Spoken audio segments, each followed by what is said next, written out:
നമ്മുടെ ഈ യൂത്ത് മൂവ്മെൻറ്റിനെ കുറിച്ച് കുറച്ച് കാര്യങ്ങളൊക്കെയാണ് നമ്മൾ ഈ ഇൻ്റർവ്യൂവിൽ ചോദിക്കാൻ ആഗ്രഹിക്കുന്നത്. ആദ്യമായിട്ട് തിരുമേനി അതിൻ്റെ പ്രസിഡൻ്റായിട്ട് ഒത്തിരി കാര്യങ്ങൾ അതിൽ ചെയ്തു. ഒരു നല്ലൊരു ഒരു വൈറ്റാലിറ്റി വന്നിട്ടുണ്ട് അതിന് എന്ന് ആൾക്കാർ പറയുന്നത് കേൾക്കുന്നതിൽ സന്തോഷമുണ്ട്. അപ്പം ആദ്യമായിട്ട് തിരുമേനി ഈ യൂത്ത് മൂവ്മെൻറ്റ് എന്താണ്, എങ്ങനെയാണ് ഇത് തുടങ്ങിയത്, എന്താണ് നിങ്ങളുടെ ഫോക്കസ്, അങ്ങനത്തതിനെ കുറിച്ചൊരു ഇൻട്രഡക്ഷൻ തരാമെങ്കിൽ നല്ലതായിരുന്നു. മലങ്കര ഓർത്തഡോക്സ് സഭയിലെ യുവജന പ്രസ്ഥാനം ഈ പേരിൽ ആരംഭിക്കുന്നത് 70 വർഷം മുമ്പാണ്. അതിനു മുമ്പ് ഭദ്രാസനത്തിൽ യുവജനങ്ങളുടേതായ കൂട്ടായ്മകൾ ഉണ്ടായിരുന്നിട്ടുണ്ട്. അന്ന് ഉദ്ദേശിച്ചത് സൺഡേ സ്കൂൾ പ്രസ്ഥാനം കഴിഞ്ഞ ശേഷമുള്ള യുവജനങ്ങളുടെ പ്രവർത്തനങ്ങളെ സംഘടിപ്പിച്ച് സഭയ്ക്കും സമൂഹത്തിനും പ്രയോജനമുള്ള പാതയിൽ തിരിച്ചുവിടുക എന്നുള്ളതാണ്.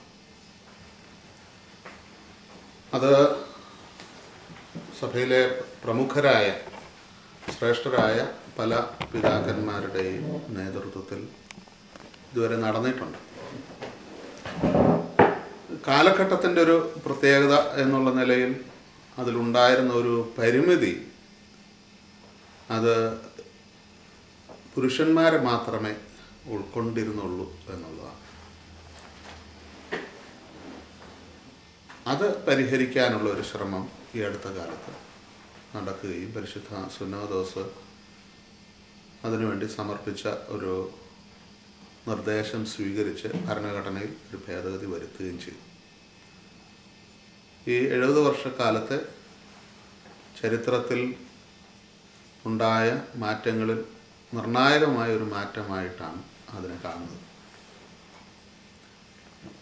തീർച്ചയായിട്ടും ഒന്നിച്ച് പ്രവർത്തിക്കാനും പരസ്പരം ആശയവിനിമയം നടത്താനും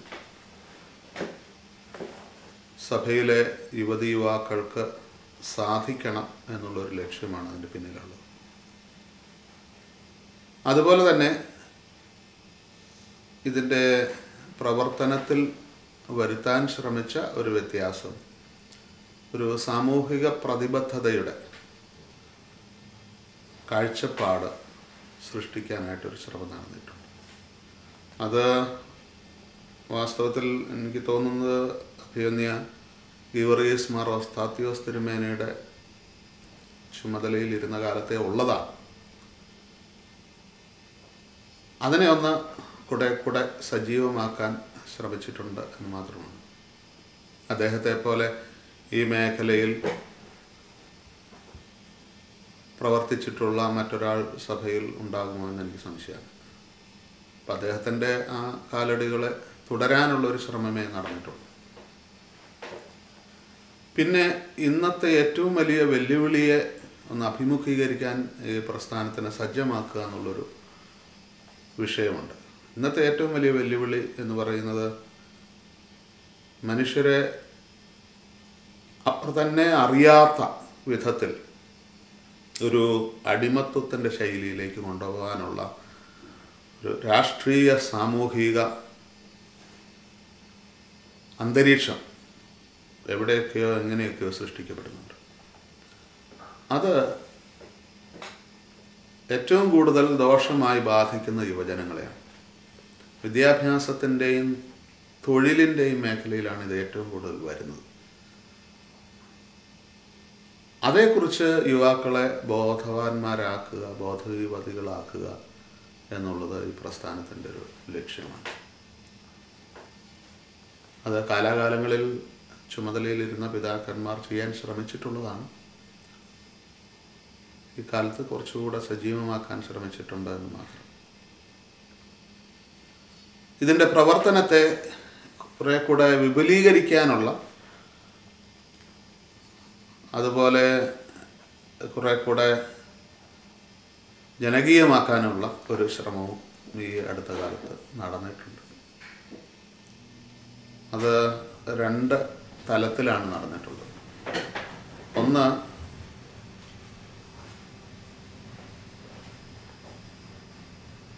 വ്യത്യസ്ത സ്ഥലങ്ങളിൽ പ്രവർത്തിക്കുന്ന ആളുകളുടെ ഇടയിൽ അതിനൊരു സംഘടിത രൂപം നൽകുക.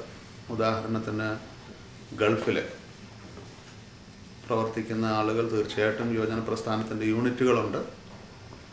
പക്ഷേ ആ യൂണിറ്റുകൾ ഒരിക്കലും ഒരു ക്രമീകൃതമായ രീതിയിൽ ഒന്നിച്ച് വരാനോ ചിന്തിക്കാനോ പ്രവർത്തിക്കാനോ സാഹചര്യം ഉണ്ടായിരുന്നില്ല. അതിന് ഈ അടുത്ത കാലത്ത് ശ്രമം ഉണ്ടായിട്ടുണ്ട്. രണ്ടാമത്, ഇതിൻ്റെ പ്രവർത്തനത്തെ വിശാലമാക്കാനുള്ള ഒരു ശ്രമത്തിൻ്റെ ഭാഗമായിട്ട് ഇതിൻ്റെ ഔദ്യോഗിക ചുമതലക്കാരുടെ ഘടനയിൽ ചില്ലറ വ്യത്യാസങ്ങൾ വരുത്തിയിട്ടുണ്ട്. മുൻപ് ഒരു ജനറൽ സെക്രട്ടറിയും കുറേ പ്രാദേശിക ഭദ്രാസന സെക്രട്ടറിമാരും അതിനിടയ്ക്ക് ഒരു ജോയിൻറ്റ് സെക്രട്ടറിയുമാണ് ഉണ്ടായിരുന്നത്. അത് മാറിയിട്ട് 2, 3, 4 ഭദ്രാസനങ്ങളെ അതിൻ്റെ സ്വഭാവമനുസരിച്ച് യോജിപ്പിച്ചുകൊണ്ട് ജനറൽ സെക്രട്ടറിയോടൊപ്പം പ്രവർത്തിക്കുന്ന കേന്ദ്ര സെക്രട്ടറിമാരെ നിയമിച്ചിട്ടുണ്ട്. അതിലൂടെ ഞങ്ങൾ ഉദ്ദേശിക്കുന്നത് പ്രസ്ഥാനത്തിൻ്റെ പ്രവർത്തനത്തിൽ ഒരു താഴേക്കിടയിൽ കൂടുതൽ ശ്രദ്ധ കേന്ദ്രീകരിക്കുക എന്നുള്ളത്. കേന്ദ്രതലത്തിൽ കഴിയുന്നിടത്തോളം പ്രവർത്തന കേന്ദ്രീകരണം ഉണ്ടാകാതെ ശ്രദ്ധിക്കുകയും യൂണിറ്റുകളെയും ഭദ്രാസന തലത്തെയും ഭദ്രാസനങ്ങൾ യോജിച്ചുള്ള കേന്ദ്ര സെക്രട്ടേറിയറ്റിൻ്റെ തലത്തെയും ശക്തമാക്കുക എന്നുള്ളൊരു ലക്ഷ്യം. അപ്പോൾ സ്വാഭാവികമായിട്ടും കേന്ദ്ര കമ്മിറ്റി എന്നോ കേന്ദ്ര നേതൃത്വം എന്നോ പറയുന്നത് ഒരു സാഹചര്യ സൃഷ്ടി നടത്തുന്ന നേതൃത്വമായി തീരും. കാര്യങ്ങൾ നിർവഹിക്കേണ്ടത് ജനത്തിൻ്റെ ഇടയ്ക്കാണ്. അത് കേന്ദ്ര നേതൃത്വമെന്ന് നടത്തുകയല്ല, അവരെ കൊണ്ട് തന്നെ നടത്തിക്കുക. അതിനാവശ്യമായ വിഭവങ്ങൾ, റിസോഴ്സ് കേന്ദ്രത്തിൽ നിന്ന് കൊടുക്കുക. അതിനു വേണ്ടിയിട്ട് ഇപ്പോൾ ആരംഭിച്ചിട്ടുള്ളൊരു പദ്ധതി പഠന ശിബിരങ്ങളാണ്. ഓരോ ഭദ്രാസനത്തിൽ നിന്നും തിരഞ്ഞെടുക്കപ്പെടുന്ന ആളുകളെ കേന്ദ്രത്തിൻ്റെ ആഭിമുഖ്യത്തിൽ ഓരോരോ വിഷയങ്ങളെക്കുറിച്ച് ബോധവൽക്കരിക്കുകയും അവർ താഴേക്കിടയിൽ ഓരോ തലത്തിലേക്ക് അത് പകർന്നു നൽകുകയും ചെയ്യുന്ന ഒരവസ്ഥ. അപ്പം ഇതിന് അടിസ്ഥാനപരമായ ഒരു ദൈവശാസ്ത്ര തത്വമുണ്ട്. ആ തത്വം എന്ന് പറയുന്നത് ക്രിസ്തുവിൻ്റെ പ്രവർത്തന ശൈലിയാണ്. ക്രിസ്തു ദൈവമായിരിക്കെ തന്നെ അവൻ പ്രവർത്തിക്കാൻ ശ്രമിച്ചത് ഒന്നാമത് മനുഷ്യരുടെ ഇടയിലും രണ്ടാമത് മനുഷ്യരെ കൊണ്ട് തന്നെ പ്രവർത്തിപ്പിക്കാൻ ശ്രമിച്ചതാണ്. ശിഷ്യന്മാരെ തിരഞ്ഞെടുക്കുന്നതിലും 72 അറിയിപ്പുകാരെ തിരഞ്ഞെടുക്കുന്നതിലും എല്ലാം ക്രിസ്തു കാണിച്ച ആ ഒരു ശൈലി. ഒരു ക്രിസ്തീയ സഭയ്ക്ക് മാനദണ്ഡമായി സ്വീകരിക്കാവുന്ന ഏറ്റവും ശക്തമായ ഒന്ന് ക്രിസ്തുവിൻ്റെ പ്രവർത്തന ശൈലി തന്നെ. അത് ഈ പ്രസ്ഥാനത്തിൽ കൊണ്ടുവരാൻ ശ്രമിക്കുക. ഒരുപക്ഷെ ഏറ്റവും അവസാനം പറയേണ്ട ഒരു കാര്യം ഈ കാലഘട്ടത്തിൽ ഉണ്ടായത് 70 വർഷത്തെ ചരിത്രത്തിൽ 3 വർഷം മുമ്പ് പ്രസ്ഥാനത്തിന് ഒരു കേന്ദ്ര ഓഫീസ് സ്വന്തമായിട്ട് ഉണ്ടാക്കാൻ സാധിച്ചിട്ടുണ്ട്. അതിന് സഭയിലെ ധാരാളം ആളുകൾ അക്കാര്യത്തിൽ സാമ്പത്തികമായും അല്ലാതെയും സഹകരിച്ചിട്ടുണ്ട്. ഇങ്ങനെ ഈ കാലഘട്ടത്തിൻ്റെ വെല്ലുവിളിയെ സ്വീകരിച്ചുകൊണ്ട് കാലികമായ ചില മാറ്റങ്ങൾ വരുത്താൻ ശ്രമിച്ചു എന്നുള്ളത് മാത്രമേ എൻ്റെ കാലഘട്ടത്തിൽ ഇതിന് ഒരു വ്യത്യാസമായി വന്നിട്ടുള്ളൂ. ഇത് തുടരുക എന്നുള്ളത് ഈ പ്രസ്ഥാനത്തിൻ്റെ ആവശ്യമാണ്, സഭയുടെ ആവശ്യമാണ്, സമൂഹത്തിൻ്റെ ആവശ്യമാണ്. അത് തുടരാൻ സാധിക്കും എന്നുള്ളതാണ് പ്രതീക്ഷ. ഇപ്പം തിരുമേനി പറയേണ്ട ഇങ്ങനെ ഈ സൺഡേ സ്കൂൾ കുഞ്ഞുങ്ങൾ കഴിഞ്ഞ് അവർക്ക് അടുത്ത ഒരു സ്റ്റേജായിട്ടാണ് നമ്മൾ ഉദ്ദേശിക്കുന്നത്. അപ്പം ഇതിൻ്റെ ഒരു എന്താണ് നമ്മളൊരു ഏജ് ഇത് പറയുന്നത്? ഇപ്പം സൺഡേ സ്കൂൾ കഴിഞ്ഞ ഉടനെ തുടങ്ങി എത്ര? അതെ, ഇത് 15 മുതൽ 40 വയസ്സ് വരെ ഉള്ള യുവാക്കൾക്ക് വേണ്ടിയിട്ടുള്ളതാണ്. കേരളത്തിന് വെളിയിൽ ചില പ്രത്യേക സാഹചര്യം ഉള്ളതുകൊണ്ട് അത് 45 വയസ്സ് വരെ ദീർഘിപ്പിക്കുന്നുണ്ട്. ഇപ്പം രണ്ടുപേരും മെൻ ആൻഡ് വിമൻ രണ്ടുപേരും ഉണ്ട്. അതെ, അത് ഭരണഘടനാപരമായ ഒരു നിർബന്ധമാക്കുന്നുണ്ട്. ചുമതലക്കാരുടെ ഇടയ്ക്ക് തന്നെ, ഓഫീസേഴ്സിൻ്റെ ഇടയ്ക്ക് തന്നെ വനിതകളുടെ പ്രാതിനിധ്യം ഉറപ്പുവരുത്തിയിരിക്കണം എന്നുള്ളത്. ഈ അവർക്കൊരു വിമൻ ഒരു ചാൻസ് കിട്ടിയിട്ട് ഇപ്പം അവരെ ഇതിൽ ഇൻവോൾവ് ചെയ്തിട്ട് ഇപ്പം എത്ര വർഷമായി? ഇതിപ്പോൾ മൂന്നാമത്തെ വർഷം. അപ്പം നമ്മൾ തിരുമേനി പറഞ്ഞ ഇങ്ങനെ യൂണിറ്റുകൾ എന്ന് പറഞ്ഞു. അപ്പോൾ ഇതിൻ്റെ യൂണിറ്റ് ഓരോ പള്ളികളിലാണോ അതോ എങ്ങനെയാണ് ഇതിൻ്റെ? മിക്കവാറും പള്ളികളിലാണ്. ചിലയിടങ്ങളിൽ വളരെ വലിയ അംഗസംഖ്യയുള്ള പള്ളികളിൽ ഒന്നിൽ കൂടുതൽ യൂണിറ്റുകളുണ്ട്. പക്ഷേ ഇത് പള്ളിയെ കേന്ദ്രീകരിച്ചുള്ള ഒരു പ്രസ്ഥാനമാണ്. ഇതിൻ്റെ യൂണിറ്റിൻ്റെ അധ്യക്ഷൻ പള്ളി വികാരിയാണ്. പള്ളിയിലെ അംഗങ്ങളിൽ നിന്ന് മാത്രമേ തെരഞ്ഞെടുപ്പ് നടക്കൂ. ഇപ്പോൾ ഇത് ഈ ഒരു 15 ഇയേഴ്സ് മുതൽ 40-45 എന്ന് പറയുമ്പോൾ ഒരു 30 വയസ്സിൻ്റെ ഇതുണ്ട്. അപ്പോൾ എങ്ങനെയാണ് ഇത് ആരെയാ കോൺസെൻട്രേറ്റ് ചെയ്യുന്നത് അവിടെ? ഇത് എക്കാലത്തെയും ഈ പ്രസ്ഥാനത്തിൻ്റെ ഒരു പ്രശ്നമാണ്. അത്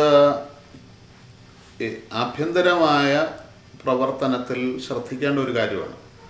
കാരണം വിദ്യാർത്ഥി ആയിരിക്കുന്ന കാലത്തെ വെല്ലുവിളികൾ വ്യത്യസ്തമാണ്. യുവത്വത്തിലേക്ക് കടന്നിട്ട് വരുമ്പോഴുള്ള പ്രശ്നങ്ങളും വ്യത്യസ്തമാണ്. പക്ഷേ ആത്യന്തികമായി പ്രവർത്തനത്തിൻ്റെ മേഖലയിൽ ഇവരെ ഒന്നിച്ചു നിർത്താൻ സാധിക്കും എന്ന് തന്നെയാണ് തോന്നുന്നത്. ഇപ്പം ഈ സൺഡേ സ്കൂളിൽ നിന്ന് യൂത്ത് മൂവ്മെൻറ്റിലോട്ട് പോകുന്ന പോലെ ഈ MGOCSഉം ഉണ്ടല്ലോ നമ്മുടെ ഒരു ഓർഗനൈസേഷൻ. അപ്പം ഇത് എങ്ങനെയാണ് ഈ 3 പേരും എങ്ങനെയാണെന്ന് ഫിറ്റ് ആവുന്നത്? എങ്ങനെയാണ് ട്രാൻസിഷൻ? MGOCSത്തിൻ്റെ പ്രവർത്തന മേഖല ഒരല്പം വ്യത്യസ്തമാണ്. അടിസ്ഥാനപരമായി വിദ്യാർത്ഥികളെയാണ് ലക്ഷ്യമിടുന്നത്. പക്ഷെ ആ വിദ്യാർത്ഥികൾ ക്യാമ്പസുകളായിരിക്കുമ്പോൾ ആ ക്യാമ്പസുകളിലെ വിദ്യാർത്ഥി ജീവിതത്തിന് ആവശ്യമായ സഭാപരമായ തുണ നൽകുക എന്നുള്ളതാണ് MGOCS കൊണ്ട് പ്രാഥമികമായി ഉദ്ദേശിക്കുന്നത്. ഇക്കാലത്ത് കേരളത്തിലെ സാഹചര്യത്തിൽ എപ്പോഴും ക്യാമ്പസുകളിൽ വളരെ ഫലവത്തായി പ്രവർത്തിക്കാൻ സാധിക്കുമോ എന്നുള്ളൊരു ചോദ്യം ഉയരാറുണ്ട്. എൻ്റെ അഭിപ്രായത്തിൽ സാധിക്കും എന്ന് തന്നെയാണ് എനിക്ക് പറയാനുള്ളത്. പക്ഷെ അതേസമയം തന്നെ പള്ളിയെ ഒരു ആധാരമാക്കിക്കൊണ്ട് പ്രവർത്തിക്കാനുള്ളൊരു ശ്രമവും തീർച്ചയായിട്ടും നടക്കുന്നുണ്ട്. പക്ഷേ അവിടെ ലക്ഷ്യമിടുന്നത് ഈ വിദ്യാർത്ഥി ജീവിതകാലത്തെ വിഷയങ്ങളെ അഭിമുഖീകരിക്കാൻ അവരെ ശക്തീകരിക്കുക എന്നുള്ളതാണ്. അപ്പോൾ ഇതിൻ്റെ എംഫസിസ് കുറച്ച് വ്യത്യസ്തമാണ്. ഇപ്പോൾ ഒരു പള്ളിയിൽ ഒരു MGOCSൻ്റെ യൂണിറ്റും ഒരു യൂത്തിൻ്റെ യൂണിറ്റും ഉണ്ടായാൽ എങ്ങനെയാണത്? യൂത്തിൻ്റെ പ്രവർത്തനം എന്ന് പറയുന്നത് കുറെ കൂടെ വേദപഠനത്തിൻ്റെയും സാമൂഹിക പ്രവർത്തനത്തിൻ്റെതുമാണ്. MGOCSത്തിൻ്റെ സാമൂഹിക പ്രവർത്തനത്തെക്കാൾ ഉപരി അവരുടെ തന്നെ ജീവിതത്തെ കരിപ്പിടിപ്പിക്കാൻ ആവശ്യമായ പഠനത്തിൻ്റെയും ധ്യാനത്തിൻ്റെയും ഒക്കെ ചിന്തകളാണ് അധികവും വരേണ്ടത്. അപ്പം അവിടെ ഒരു വൈരുദ്ധ്യം ഉണ്ടാകേണ്ട കാര്യമില്ല. അപ്പം ഈ 15 ഇയേഴ്സ് എന്ന് പറയുമ്പം 15 to say 20-21 കുഞ്ഞുങ്ങളിങ്ങനെ സ്കൂൾ കോളേജിലൊക്കെ പഠിക്കുന്നൊരു ഇപ്പം ഒരു ഇൻ്റർസെക്ഷൻ ഇല്ലേ MGOCSഉം യൂത്ത് മൂവ്മെൻറ്റും? അപ്പോൾ ഈ 2 ഓർഗനൈസേഷനും തമ്മിൽ ഒരു കോർഡിനേഷൻ ഉണ്ടോ അതോ എങ്ങനെയാണത്? ആ ഒരു കോർഡിനേഷൻ ചില സ്ഥലങ്ങളിലുണ്ട്. ഇപ്പം ചില ഭദ്രാസനങ്ങളിൽ അത് വളരെ വ്യക്തമായിട്ടും കാണാൻ സാധിക്കും. കൽക്കട്ട ഭദ്രാസനത്തിൽ യുവാക്കളും യുവജന പ്രസ്ഥാനവും MGOCSവും ഒന്നിച്ചാണ് പ്രവർത്തിക്കുന്നത്. പക്ഷെ അതങ്ങനെ ആകണം എന്ന് നിർബന്ധമില്ല. ഈ പ്രവർത്തനത്തിൻ്റെ മേഖലയിൽ അടിത്തറയാകുന്ന വിഷയങ്ങളാണ് ഇവയെ വേർതിരിക്കുന്നത്. അതായത് യുവജന പ്രസ്ഥാനം ലക്ഷ്യമിടുന്നത് ക്രൈസ്തവപരമായ ഒരു ജീവിത ശൈലിയെ ഉണ്ടാക്കിയെടുക്കുക എന്നുള്ളത്. അതേസമയം MGOCSം ലക്ഷ്യമിടുന്നു എന്ന് ഞാൻ കരുതുന്നത് ഈ വിദ്യാർത്ഥി ജീവിതത്തിൽ അഭിമുഖീകരിക്കേണ്ടി വരുന്ന ക്രൈസ്തവമായ കുറേ വെല്ലുവിളികളുണ്ടാവും. അത് വളരെ സ്പെസിഫിക്കാണ്. പഠനത്തിൻ്റെ, തൊഴിലിനെക്കുറിച്ചുള്ള ധാരണയിൽ,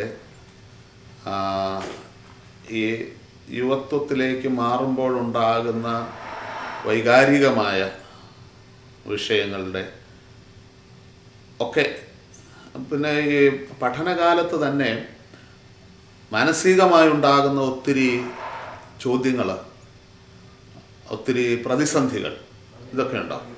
ആ പ്രതിസന്ധികളെ നേരിടാൻ തക്കവണ്ണം കുട്ടികളെ ശക്തീകരിക്കുക എന്നുള്ളതാണ് MGOCSത്തിൻ്റെ ലക്ഷ്യം. അപ്പോൾ അവിടെ ഒരു വൈരുദ്ധ്യമോ പരസ്പരമുള്ള കോൺഫ്ലിക്റ്റോ ഉണ്ടാകേണ്ട കാര്യമില്ല. ഇന്ന് തിരുമേനി ഈ യൂത്തിൻ്റെ ഇടയിൽ പ്രവർത്തിക്കുമ്പം ഈ യൂത്ത് നമ്മുടെ പള്ളിയിൽ ആക്റ്റീവായിട്ട് നിൽക്കുന്നുണ്ടോ അതോ അവർ ഇതിന്ന് അകന്നകന്ന് പോവുകയാണോ എന്നുള്ളതിൻ്റെ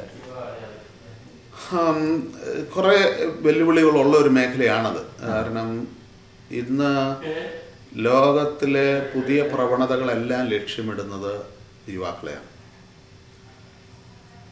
അതുകൊണ്ട് രണ്ട് മേഖലയിൽ അവർ ഇന്ന് കുറേയധികം ചൂഷണം ചെയ്യപ്പെടുന്നുണ്ട്. ഒന്ന് സെക്കുലർ ഫീൽഡിൽ വിദ്യാഭ്യാസത്തിൻ്റെയും തൊഴിലിൻ്റെയും മേഖലയിൽ. ഇന്ന് വിദ്യാഭ്യാസം എന്ന് പറയുന്നത് അഭിരുചിക്കനുസരിച്ച് തൻ്റെ ജീവിതത്തെ ക്രമപ്പെടുത്താനുള്ള ഒരു മാർഗമായിട്ടല്ല വന്നിട്ടുള്ളത്.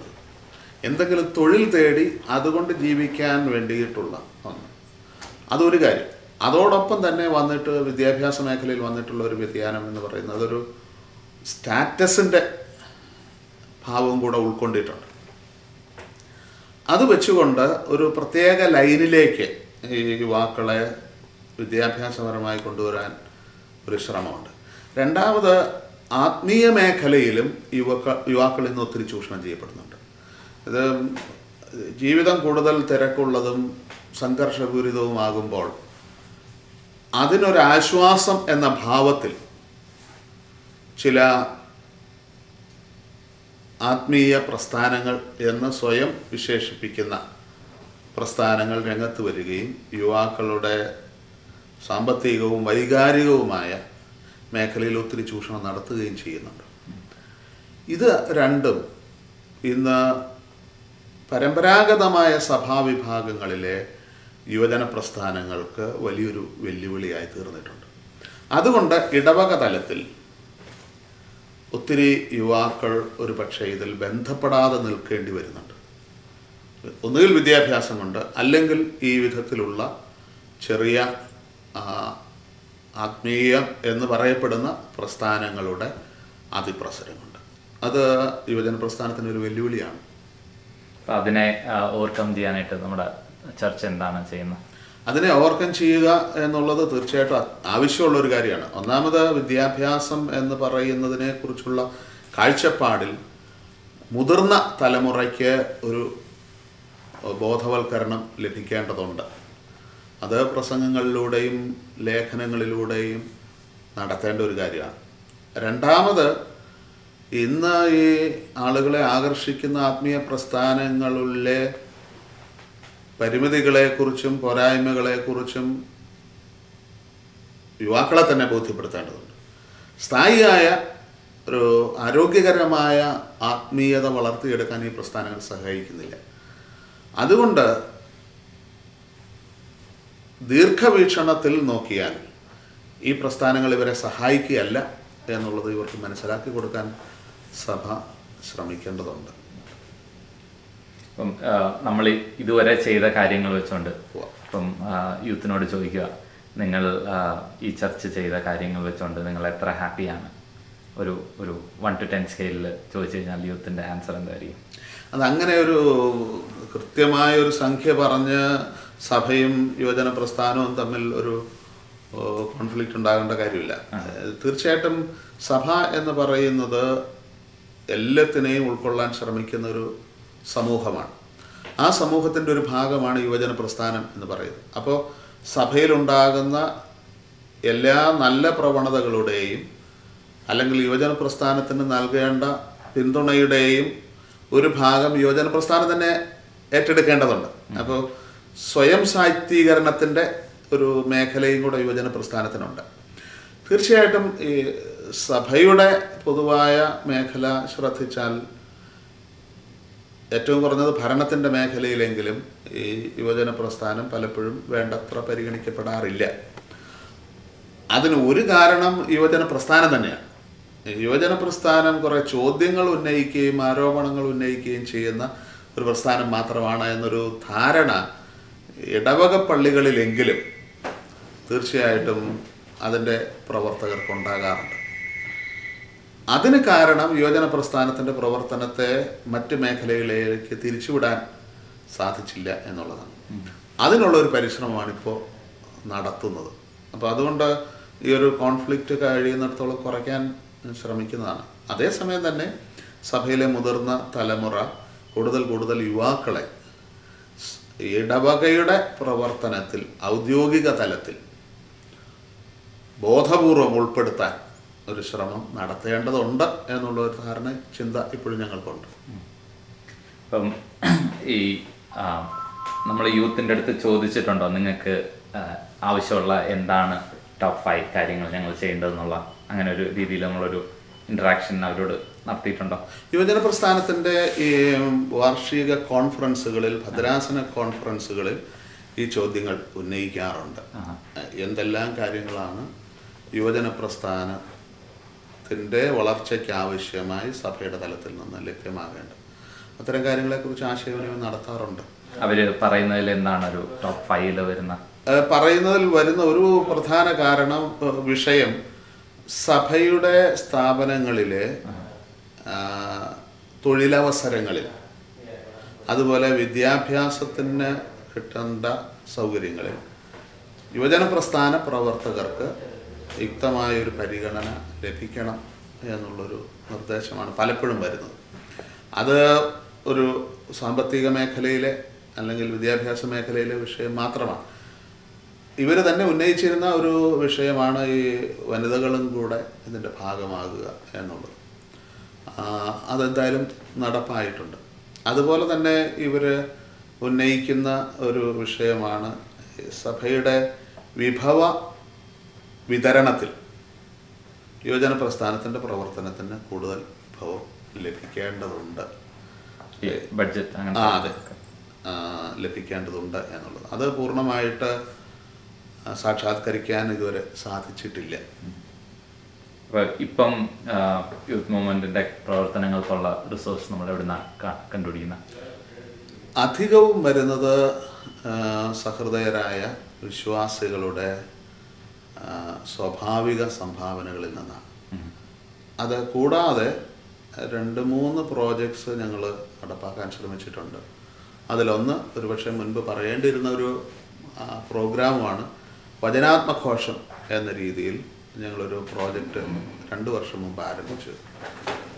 പ്രസിഡൻ്റ് ഉൾപ്പെടെ എക്സിക്യൂട്ടീവ് അംഗങ്ങൾ മുഴുവൻ ഒരു ഇടവകയിൽ പോയി താമസിക്കുകയും ആ ഇടവകയിലെ ആത്മീയ പ്രവർത്തനങ്ങളിൽ ധ്യാനയോഗം കൊണ്ടും ഭവന സന്ദർശനം കൊണ്ടും രോഗികളുടെ സന്ദർശനം കൊണ്ടും ഒക്കെ സജീവമായ ഒരു പിന്തുണ നൽകുകയും ചെയ്യുക എന്നുള്ളത്.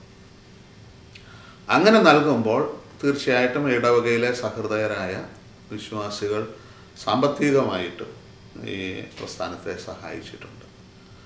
അതുകൂടാതെ ഓരോരോ വിഷയങ്ങൾ വരുമ്പോൾ, ഇപ്പോൾ ഒരു കേന്ദ്ര ഓഫീസ് നിർമ്മിക്കേണ്ട ആവശ്യം വന്നപ്പോൾ വിശ്വാസികളെ സമീപിച്ചു. അതിന് നല്ലൊരു പ്രതികരണമാണ് ലഭിച്ചത്. ഇപ്പോൾ ഈ പ്രസ്ഥാനം ഏറ്റെടുത്തിട്ടുള്ള ഒരു പുതിയ പരിശീലന പരിപാടി, മുൻപ് പറഞ്ഞ ഈ നേതൃത്വ പരിശീലന ക്യാമ്പ്, ആ ക്യാമ്പിനും അതിനോടനുബന്ധിച്ച പ്രവർത്തനങ്ങൾക്കും ആവശ്യമായ വിഭവം ശേഖരിക്കുന്നതിന് ഗൾഫിലുള്ള നമ്മുടെ യൂണിറ്റുകൾ ഒരു ധനശേഖര പദ്ധതി ആരംഭിച്ചിട്ടുണ്ട്. ഇതുകൂടാതെ ചില ആളുകൾ യുവജന പ്രസ്ഥാനത്തിൻ്റെ വളരെ വർഷങ്ങളായി നടന്നു വരുന്ന പാവപ്പെട്ട വിദ്യാർത്ഥികളെ പഠിപ്പിക്കുന്നതിന് വേണ്ടിയിട്ടുള്ള ഒരു ഫണ്ടിലേക്ക് സ്വാഭാവികമായ സംഭാവനകൾ ഉണ്ട്. പിന്നെ തുച്ഛമായൊരു വരുമാനം ഇതിൻ്റെ അംഗത്വ ഫീസിൽ നിന്നും, അത് വളരെ വലിയ തുകയല്ല, അതോടൊപ്പം ഒരു ചെറിയ തുക ഭദ്രാസന സഭയുടെ പൊതു ഫണ്ടിൽ നിന്നും പ്രസ്ഥാനത്തിന് ലഭിക്കുന്നുണ്ട്. ഈ 15 to 45 എന്ന് പറഞ്ഞല്ലോ, അപ്പം അതിൽ ആ ലോവർ എൻഡ് നോക്കിക്കഴിഞ്ഞാൽ അവർ കരിയറിലോട്ട് കയറുന്ന ഒരു സമയമാണ്. അപ്പം നമ്മൾ ഇവർക്ക് എന്തെങ്കിലും കരിയർ കൗൺസിലിങ്ങോ അങ്ങനെ എന്തെങ്കിലും കൊടുക്കാറുണ്ടോ? അതോ ഇതുവരെ ഈ ഭദ്രാസന തലത്തിലും യൂണിറ്റ് തലത്തിലും അത് ധാരാളം നടന്നിട്ടുണ്ട്. ഓരോ ഭദ്രാസനത്തിലും നടന്നിട്ടുണ്ട്. അത് ഇനി സഭ പൊതുവായിട്ട് ഒരു കേന്ദ്ര തലത്തിൽ, പ്രസ്ഥാനത്തിൻ്റെ കേന്ദ്ര തലത്തിൽ നടത്താൻ ഉദ്ദേശിക്കുന്നില്ല എങ്കിലും അത് നടത്തേണ്ട ആവശ്യകതയെക്കുറിച്ച് കൂടുതൽ ബോധ്യപ്പെടുത്താനായിട്ട് ഈ പഠന ശിബിരങ്ങൾ ഉപയോഗപ്പെടുത്തും. അല്ലെങ്കിൽ ഭദ്രാസന തലത്തിലും യൂണിറ്റ് തലത്തിലും അത് ഒരു പ്രധാന അജണ്ടയാണ്. അപ്പം ഇത് എങ്ങനെയാണ് നമ്മൾ ഈ കൗൺസിലിംഗ് കൊടുക്കുന്നത്? ഇപ്പം എനിക്കൊരു എൻജിനീയറിംഗിന് അഡ്മിഷൻ്റെ സമയമായി, അപ്പോൾ എനിക്ക് ഇലക്ട്രോണിക്സ് എടുക്കണോ കമ്പ്യൂട്ടർ സയൻസ് എടുക്കണോ? അതോ അത്ര സ്പെസിഫിക് ആയിട്ടുള്ളൊരു കൗൺസിലിംഗ് ഇതുവരെ ക്രമീകരിച്ചിട്ടില്ല. എന്നാൽ ഈ മീറ്റിങ്ങുകൾ നടത്തുകയും പൊതുവായ ഒരു നിർദ്ദേശം, അതായത് ഓരോരുത്തൻ്റെയും സ്വഭാവത്തിനും അഭിരുചിക്കും അനുഗുണമായ മേഖലകൾ തിരഞ്ഞെടുക്കുന്നത് എങ്ങനെ എന്നത് സംബന്ധിച്ച് തൊഴിൽ മേഖലയിൽ നിന്നും, അതുപോലെ മനഃശാസ്ത്ര മേഖലയിൽ നിന്നും, വിദ്യാഭ്യാസ മേഖലയിൽ നിന്നും ആളുകളെ സംഘടിപ്പിച്ചുകൊണ്ട് ക്ലാസ്സുകൾ കൊടുക്കാറുണ്ട്. അപ്പോൾ ഈ യൂണിറ്റിനകത്തും മാത്രമാണോ ഈ നെറ്റ്വർക്കിംഗ് നടക്കുന്നത്, അതോ വേറെ പല യൂണിറ്റുകളും തമ്മിൽ? ഇപ്പം നമ്മുടെ യൂത്തിൽ തന്നെ ഒത്തിരി പേര് എൻജിനീയറിങ്ങും അങ്ങനത്തെ ഇതൊക്കെ കഴിഞ്ഞവർ കാണും. അപ്പോൾ അവർക്ക് ഇവരെ ഗൈഡ് ചെയ്യാനായിട്ട് നല്ലൊരു അങ്ങനെയുള്ള ആളുകൾ തീർച്ചയായിട്ടും ഉപയോഗിക്കുന്നുണ്ട്. അപ്പോൾ ഇവർക്ക് എങ്ങനെയാ ഇമെയിൽ അങ്ങനത്തെ എന്തെങ്കിലും സൗകര്യങ്ങളുണ്ടോ? അതോ ഓരോ ഭദ്രാസന തലത്തിലും ഇമെയിൽ ഗ്രൂപ്പുകൾ ഉണ്ടാക്കാൻ ശ്രമിച്ചിട്ടുണ്ട്, ചില ഭദ്രാസനങ്ങളിൽ നടപ്പാക്കിയിട്ടുണ്ട്. അതുപോലെ സഭാതലത്തിലും കേന്ദ്രതലത്തിലും ഒരു ഇമെയിൽ ഗ്രൂപ്പുണ്ട്.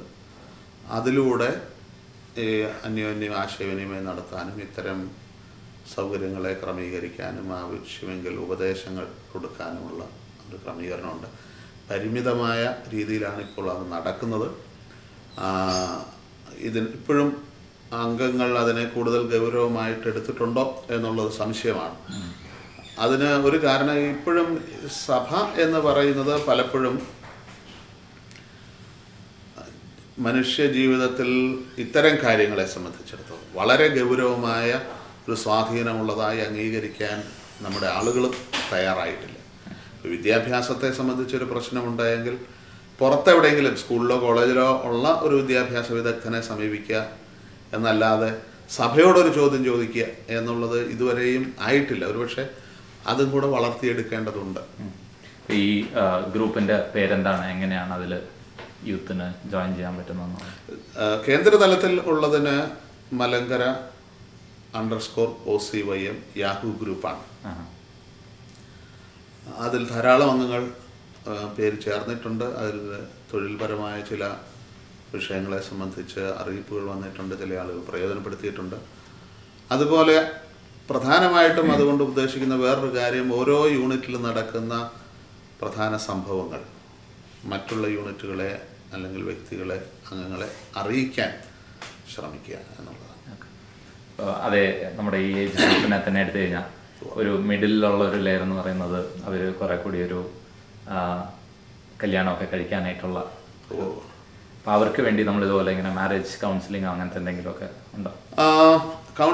മാരേജ് കൗൺസിലിംഗ് തീർച്ചയായിട്ടും ഭദ്രാസന തലത്തിലും യൂണിറ്റ് തലത്തിലും വളരെ സജീവമായിട്ട് നടക്കുന്നുണ്ട്.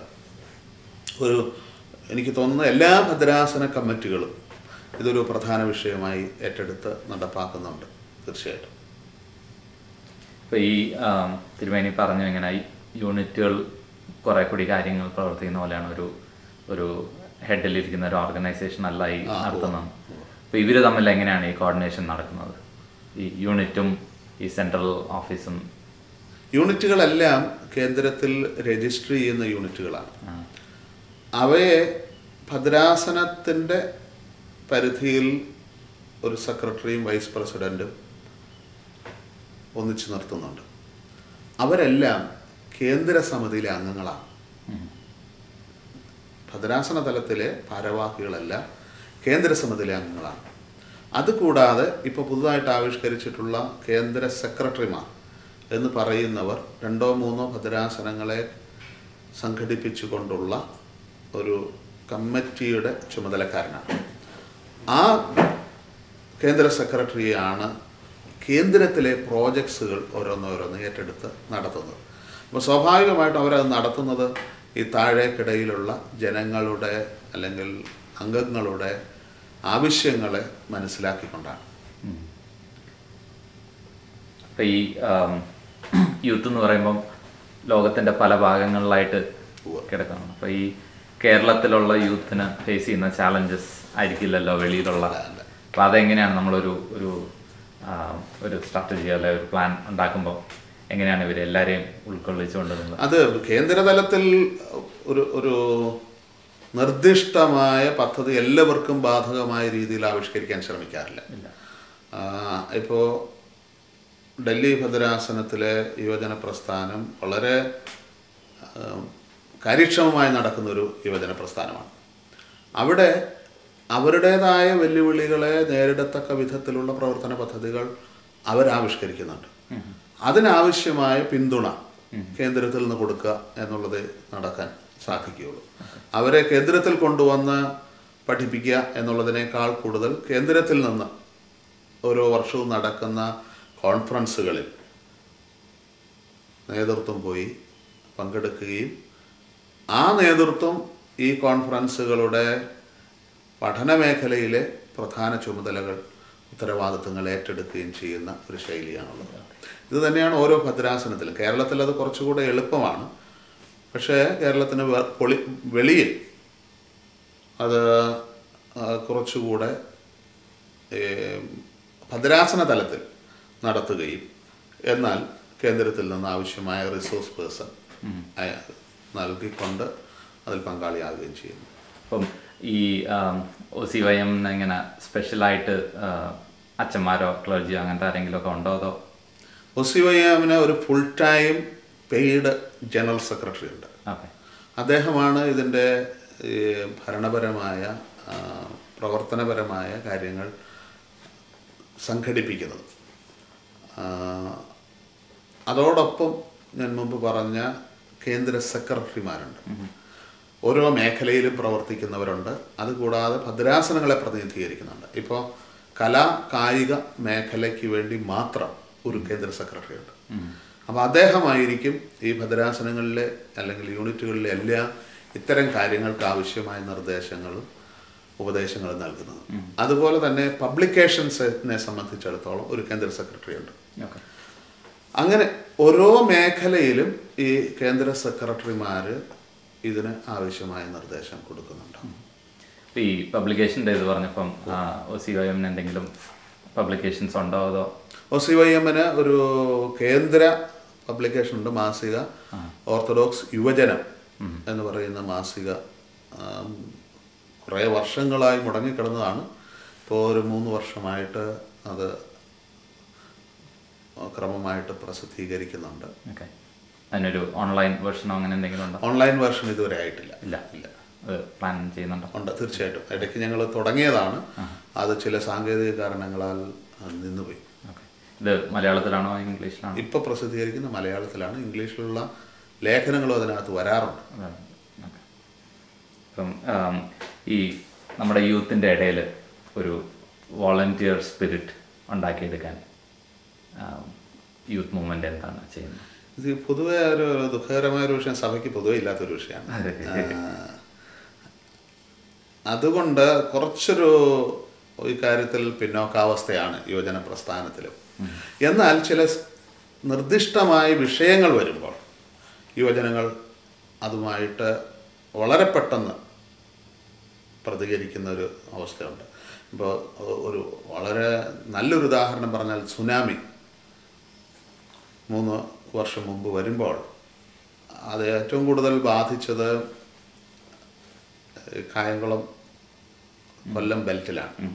കായംകുളം കാതീശ പള്ളിയിലെയും അതുപോലെ മാവേലിക്കര ഭദ്രാസനത്തിലെയും യുവജനങ്ങൾ, അന്ന് മാവേലിക്കര ഭദ്രാസനത്തിൻ്റെ വൈസ് പ്രസിഡൻ്റായിരുന്ന എബി മാത്യു അച്ഛൻ്റെ നേതൃത്വത്തിൽ വളരെ, വാസ്തവത്തിൽ സുനാമി കഴിഞ്ഞ് ആദ്യം ആ സ്പോട്ടിലെത്തുന്നത് നമ്മുടെ യുവാക്കളാണ്. അതിനുശേഷമാണ് മറ്റ് സംഘടനകൾ വരുന്നത്. ഭക്ഷണ വിതരണം ചെയ്യാൻ, ആശുപത്രി സൗകര്യങ്ങൾ ഒരുക്കാൻ, റിലീഫ് മെറ്റീരിയൽസ് കൊടുക്കാൻ, അതുപോലെ അവിടെ ആവശ്യമുള്ള സഹായങ്ങളെ സംബന്ധിച്ച് മറ്റ് സംഘടനകൾക്ക് സർവേ റിസൾട്ട് ഡേറ്റ കൊടുക്കാൻ ഉള്ള കാര്യങ്ങളിലെല്ലാം നമ്മുടെ യുവാക്കൾ 100% അല്ല 101% ആത്മാർത്ഥതയോടും സമർപ്പിത ഭാവത്തോടും കൂടെ പ്രവർത്തിച്ചിട്ടുണ്ട്.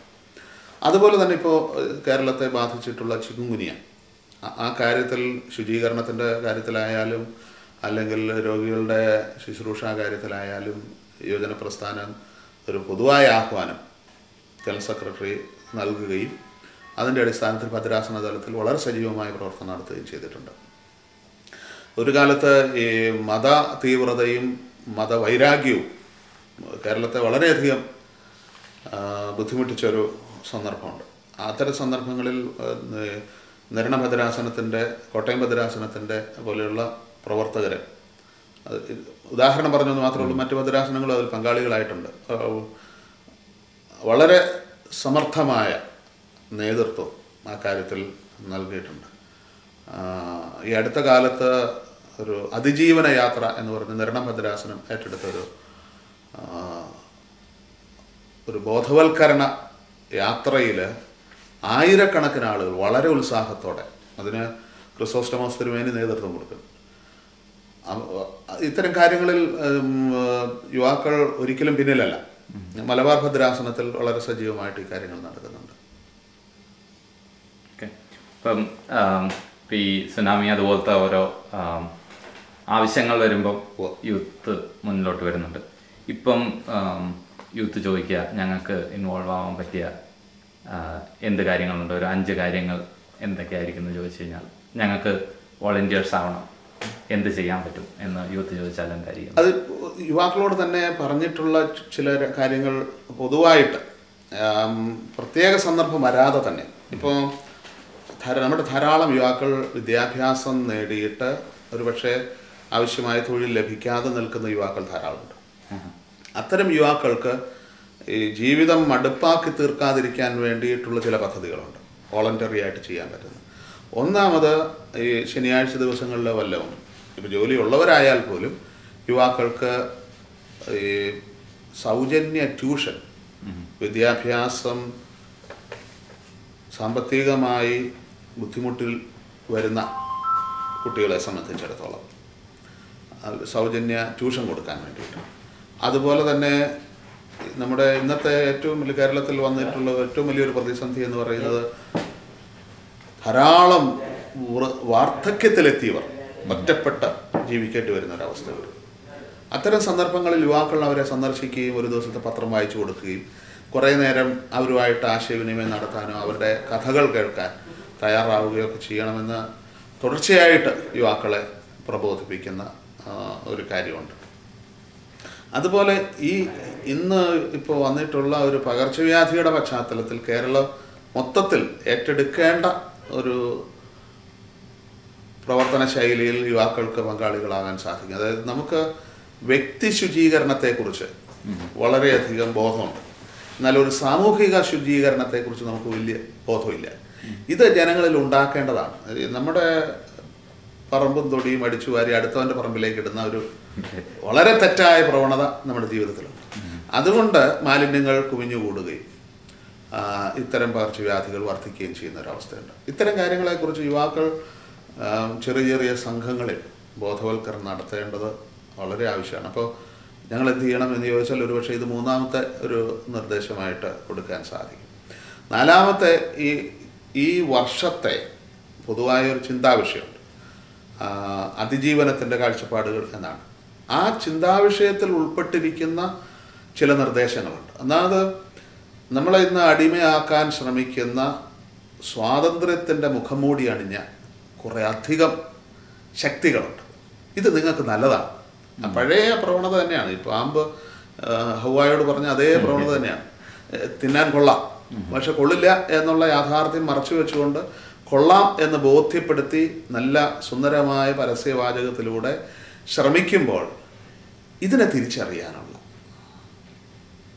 ഒരു ശക്തി സമൂഹത്തിനും സ്വയവും ലഭിക്കത്തക്ക വിധത്തിലുള്ള ഒരു പ്രചരണ തന്ത്രം ആവിഷ്കരിക്കാൻ യുവാക്കൾക്ക് സാധിക്കണം. എന്താണ് എനിക്ക് വേണ്ടത് എന്ന് തിരിച്ചറിയാൻ യുവാക്കൾക്ക് സാധിക്കും. അഞ്ചാമത്, അങ്ങനെ സംഖ്യയായിട്ട് നിലനിർത്തണമെന്ന് നിർബന്ധമില്ല, അഞ്ചാമത് എന്ന രീതിയിൽ പറഞ്ഞു കഴിഞ്ഞാൽ ഇന്ന് ആരാധന ഒരു ഉന്മാദാവസ്ഥയുടെയോ പ്രകടനത്തിൻ്റെയോ മേഖലയിലേക്ക് വഴിമാറിപ്പോകുന്നുണ്ട്. അത് ആരാധനയുടെ മാത്രം വിഷയമല്ല, മൊത്തത്തിൽ സാംസ്കാരിക രംഗത്ത് മൊത്തം വരുന്ന ഒരു പ്രവണതയാണ്. പക്ഷെ ആരാധനയിലെങ്കിലും ഒരു ആരോഗ്യകരമായ പ്രവണതയെ നിലനിർത്താനുള്ള ഒരു ഉത്തരവാദിത്വം യുവാക്കൾക്കുണ്ട്. അതേക്കുറിച്ച് യുവാക്കളുടെ ഇടയിൽ അവർ തന്നെ ഒരു ആശയവിനിമയം നടത്തേണ്ടതുണ്ട്. ഈ ഉന്മാദാവസ്ഥയുടെ പൊള്ളത്തരത്തെക്കുറിച്ച് ബോധ്യപ്പെടുത്താൻ അവർക്ക് സാധിക്കേണ്ടതുണ്ട്. ഇങ്ങനെ പല മേഖലയിൽ അവർക്ക് പ്രവർത്തിക്കാൻ തക്കവണ്ണം ചൂണ്ടിക്കാണിക്കാൻ സാധിക്കും എന്നാണ് എനിക്ക് തോന്നുന്നത്. ഈ യൂത്ത് മൂവ്മെൻ്റ് ഇങ്ങനെ ലോകത്തിൻ്റെ പല ഭാഗങ്ങളിൽ കിടക്കുന്നു. അപ്പോൾ ഇതിൻ്റെ ഓരോ പ്രവർത്തനങ്ങളും കാര്യങ്ങളും ഒക്കെ അറിയാനായിട്ട് നിങ്ങൾക്കൊരു ഓൺലൈൻ എന്തെങ്കിലും വെബ്സൈറ്റോ അങ്ങനെ എന്തെങ്കിലും ഉണ്ടോ? ഇപ്പോൾ സഭ തന്നെ ആ കാര്യത്തിൽ ഒരു അല്പം പിന്നോക്കമായിരുന്നു. ഇപ്പോൾ ബാബാ തിരുമേനിയുടെ കൽപ്പന പ്രകാരം സഭയ്ക്ക് മൊത്തത്തിൽ ഒരു വെബ്സൈറ്റ് ഇതെല്ലാം ഉൾക്കൊള്ളിച്ചുകൊണ്ട് ആരംഭിക്കുന്നുണ്ട്. ഞാൻ മുമ്പ് പറഞ്ഞതുപോലെ യുവജന പ്രസ്ഥാനത്തിന് ഒരു സൈറ്റ് ഉണ്ടായിരുന്നു, സാങ്കേതികമായ കാരണത്താൽ നിന്നുപോയി. അത് വീണ്ടും ആരംഭിക്കാനുള്ള പ്രവർത്തനം തുടങ്ങിയിട്ടുണ്ട്. അപ്പോൾ അതിലൂടെ ലോകത്ത് എവിടെ നിന്നും വേണമെങ്കിലും ആക്സസ് ചെയ്യാം. അതുകൂടാതെ ഐക്കൺ തീർച്ചയായിട്ടും സഭയിലെ ഒരുവിധം നല്ലൊരു ശതമാനം ആളുകൾ ശ്രദ്ധിക്കുന്ന ഒരു മേഖലയാണ്. അതിലൂടെ അറിയിച്ചിട്ടുണ്ട് ഈ മലങ്കര _OCYM യാഹൂ ഗ്രൂപ്പിനെ കുറിച്ച്. അപ്പോൾ OCYMൻ്റെ അംഗങ്ങളായിരിക്കുകയോ അല്ലെങ്കിൽ അതിൻ്റെ സഹായികളായിരിക്കാൻ ആഗ്രഹിക്കുകയോ ചെയ്യുന്ന ഏതൊരാൾക്കും ഇതിൽ അംഗമാകാവുന്നതാണ്. അപ്പോൾ അതിലൂടെ അവർക്ക് ആവശ്യമായ വിവരങ്ങൾ ലഭിക്കാനുള്ള സൗകര്യം ഉണ്ടാക്കാവുന്നതാണ്. നമ്മൾ ഇത്രയും യൂത്തൊക്കെ ഉള്ളപ്പോൾ നമുക്ക് ഒരു OCYM തന്നെ ഒരു വെബ്സൈറ്റ് മെയിൻറ്റെയിൻ ചെയ്യാൻ എന്താണ് ബുദ്ധിമുട്ട്? ഓരോ കാര്യങ്ങൾ നടക്കുന്നതിന് അതിൻ്റെതായ ഒത്തിരി നമ്മൾ ചിന്തിക്കാത്ത പ്രതിസന്ധികൾ വന്നു ചേരും. അതിൽ ചിലപ്പോൾ നമ്മുടെ ചില വിശാല ഹൃദയത്തിൻ്റെ പോരായ്മയായിരിക്കാം, ചിലപ്പോൾ നമ്മുടെ ധാരണപ്പശകളാകാം, അങ്ങനെയുള്ള ചില പ്രതിസന്ധികളുണ്ടാകും. തിരുമേനി ആദ്യം പറഞ്ഞ ഇങ്ങനെ ജസ്റ്റ് ഒന്ന് ഗ്ലാൻസ് ചെയ്ത് പോയി ഈ പാവപ്പെട്ട പിള്ളേരെ പഠിപ്പിക്കുന്നു ഒരു പ്രോജക്റ്റ്. അപ്പം അങ്ങനത്തെ പ്രോജക്ട്സും വേറെ ചാരിറ്റി റിലേറ്റഡ് കാര്യങ്ങൾ എന്തൊക്കെയാണ് ഈ യൂത്ത് മൂവ്മെൻറ്റ് ചെയ്യുന്നത്? യൂത്ത് ഈ പൊതുവായി ഇതുവരെയും ചെയ്തു വന്നുകൊണ്ടിരുന്ന പരമ്പരാഗതമായി ചെയ്യുന്ന ഒരു കാര്യം, ഈ സ്കൂൾ തുറക്കുമ്പോൾ കുട്ടികൾക്ക് പഠന സാമഗ്രികൾ വിതരണം ചെയ്യുന്ന ഒരു പദ്ധതി. അതുപോലെ പല യൂണിറ്റുകളും ഏറ്റെടുക്കുന്നതാണ് സാമ്പത്തികമായി പിന്നോക്കം നിൽക്കുന്നവർക്ക് വീടുകൾ നിർമ്മിച്ചു കൊടുക്കുക എന്നുള്ളത്. അതുപോലെ രോഗികളായവർക്ക് മരുന്ന് വാങ്ങാനുള്ള സഹായം ചെയ്യുക എന്നുള്ളത്. അതുപോലെ വിവാഹ സഹായധനം, അതെല്ലാം ഈ വിദ്യാഭ്യാസ പദ്ധതിയോടൊപ്പം തന്നെ ധാരാളം യൂണിറ്റുകൾ നടത്തുന്നതാണ്. ഇതെല്ലാം പ്രോത്സാഹിപ്പിക്കാൻ വേണ്ടിയിട്ട് കേന്ദ്രതലത്തിൽ പ്രസിഡൻറ്റിൻ്റെ ഒരു അവാർഡ് ഏർപ്പെടുത്തിയിട്ടുണ്ട്. ഏറ്റവും നന്നായിട്ട് ഇത്തരം കാര്യങ്ങളിൽ പ്രവർത്തിക്കുന്ന യൂണിറ്റുകളെയും ഭദ്രാസന കമ്മിറ്റികളെയും അറിഞ്ഞ് ആദരിക്കുന്നതിന് വേണ്ടിയിട്ടുള്ള, അപ്പോൾ അതൊരു പ്രോത്സാഹനവുമായിട്ട് പ്രവർത്തിക്കുന്നുണ്ട്.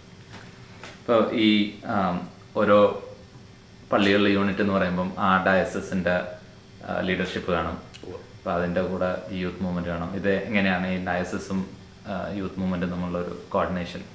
ഡയസസിലെ vice president, secretary, joint secretary തുടങ്ങിയവർ കേന്ദ്ര കമ്മിറ്റിയിലെ അംഗങ്ങളാണ്. അവർ കൂടിയിരുന്നിട്ടാണ് പ്രസ്ഥാനത്തിൻ്റെ പ്രവർത്തനത്തെ ക്രോഡീകരിക്കുന്നത്. അപ്പോൾ സ്വാഭാവികമായിട്ടും ഭദ്രാസന തലങ്ങളിലെ ആവശ്യങ്ങളും ആ മേഖലകളിലുള്ള വിഷയങ്ങളും ഈ കേന്ദ്രത്തിൻ്റെ പ്രവർത്തനത്തിൽ തീർച്ചയായിട്ടും പരിഗണിക്കപ്പെടും. ഈ നമ്മുടെ ഒത്തിരി യൂത്ത് വെളിയിലും ഒക്കെ ഉണ്ട്, ഗൾഫിലും അങ്ങനത്തെ ഓരോ സ്ഥലങ്ങളിലും. അപ്പം അവർക്ക് എന്തെങ്കിലും നാട്ടിലൊരു ഗവൺമെൻറ് റിലേറ്റഡ് കാര്യങ്ങൾക്ക് ആവശ്യമോ അങ്ങനത്തെ എന്തെങ്കിലുമൊക്കെ ഉണ്ടെങ്കിൽ നമുക്ക് സഹായിക്കാനുള്ള ഒരു അത് ഈ കഴിഞ്ഞ ഗൾഫ് ഓർത്തഡോക്സ് യൂത്ത് കോൺഫറൻസിൽ വളരെ ശക്തമായിട്ട് ഉന്നയിക്കപ്പെട്ട ഒരു നിർദ്ദേശമാണ്. ആ നിർദ്ദേശം ഏറ്റെടുത്തുകൊണ്ട് യുവജന പ്രസ്ഥാനം ഈ ഓഗസ്റ്റ് 30, 31, സെപ്റ്റംബർ 1 തീയതികളിൽ കൊട്ടാരക്കര വെച്ച് നടക്കുന്ന യുവജന പ്രസ്ഥാനത്തിൻ്റെ അഖില ലോക വാർഷിക കോൺഫറൻസിൽ വെച്ച് തിരുവനന്തപുരത്ത് ഇത്തരമൊരു സെൻറ്റർ, ഒരു പ്രവാസി സഹായ കേന്ദ്രം ആരംഭിക്കുകയാണ്. മുൻപ് പ്രവാസി വകുപ്പിൻ്റെ കേരള സർക്കാരിൽ ചുമതലയിലിരുന്ന ശ്രീ ജിജി തോമസണാണ് ഇത് ഉദ്ഘാടനം ചെയ്യുന്നത്. അവിടെ ഒരാളെ ഇതിൻ്റെ പ്രവർത്തകനായിട്ട് അല്ലെങ്കിൽ ചുമതലക്കാരനായിട്ട് കണ്ടെത്തിയിട്ടുണ്ട്. അദ്ദേഹം ലോകത്തെവിടെയുള്ള ആളിനും അദ്ദേഹവുമായിട്ട് ബന്ധപ്പെട്ട് സർക്കാർ തലത്തിലോ അല്ലെങ്കിൽ മറ്റു രീതിയിലോ നേടിക്കിട്ടേണ്ട ആവശ്യങ്ങളെ സംബന്ധിച്ച് ഒരു ലൈസൺ വർക്ക് നടത്താനുള്ള സൗകര്യം ഉണ്ടാവും. ഇപ്പം ഇതുപോലെ നമുക്ക് ഈ തിരുവനന്തപുരത്ത് ഒന്നുണ്ട്, അതുപോലെ വേറെ എന്തെങ്കിലും പ്രവർത്തിക്കുന്ന ഇൻസ്റ്റിറ്റ്യൂഷൻസോ അങ്ങനത്തെ എന്തെങ്കിലും ഉണ്ടോ? നമുക്ക് ഇപ്പോൾ തിരുവനന്തപുരത്ത് മാത്രമേ ഉള്ളൂ. കോട്ടയത്ത് ഒരു കൗൺസിലിംഗ് സെൻറ്റർ കേന്ദ്ര ഓഫീസിൽ ആരംഭിക്കുകയുണ്ടായി. പക്ഷേ ഇന്നിപ്പോൾ കൗൺസിലിംഗ് വളരെ വ്യാപകമായിട്ട് പല തലങ്ങളിൽ പല സ്ഥലങ്ങളിൽ നടക്കുന്നുണ്ട്, നമ്മുടെ അച്ഛന്മാരുടെ നേതൃത്വത്തിലോ അല്ലെങ്കിൽ ഭദ്രാസനങ്ങളുടെ നേതൃത്വത്തിലോ ഒക്കെ. അപ്പോൾ അതുകൊണ്ട് ഈ കേന്ദ്ര ഓഫീസിലുള്ളത് വേണ്ട രീതിയിൽ അങ്ങ് വിജയിച്ചിട്ടില്ല. പക്ഷേ ആ ഫെസിലിറ്റി ഇപ്പോഴും അവൈലബിൾ ആണ്. കേന്ദ്ര ഓഫീസ് എന്ന് പറഞ്ഞാൽ എവിടെയാണ്?